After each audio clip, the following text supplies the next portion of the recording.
Hi friends, இன்னைக்கு நம்ம எப்படி ரவா உப்புமா பண்ணலான்ட்டு பார்க்க போகிறோம். வாங்க பண்ணலாமா? ஃபஸ்ட்டு ரவையை நல்லா சூடு ஊற்றிக்கணும். ரவை தூங்கிடக்கூடாது. நல்லா வறுத்துக்கணும் ரவையை.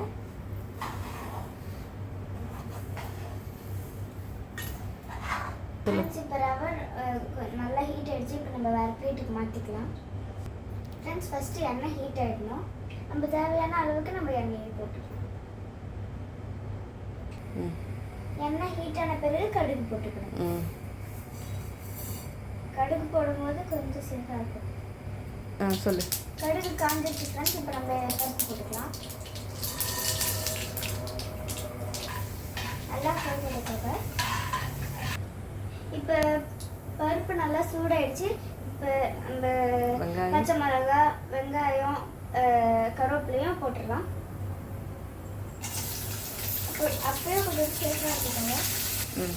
நம்ம நல்லா இப்போ நம்ம வதக்கிக்கலாம். இப்போ நம்ம வெங்காயத்தோட உப்பு போட்டால் சீக்கிரமாக வதங்கிடும்.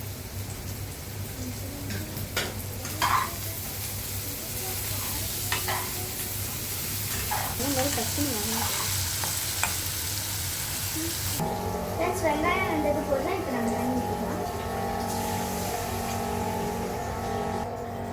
இப்போ நல்லா தண்ணி கொதிச்ச பிறகு நம்ம ரவையை போட்டுக்கிறோம்.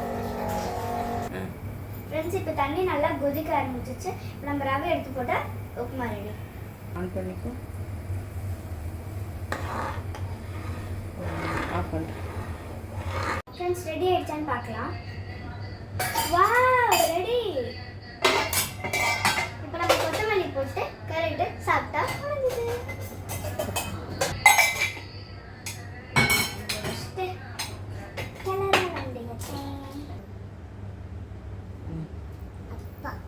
நம்ம சாப்பிட்டு பார்த்துட்டு எப்படி இருக்குன்னு சொல்கிறேன்.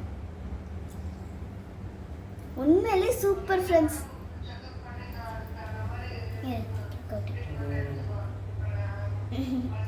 எப்படி இருக்கு?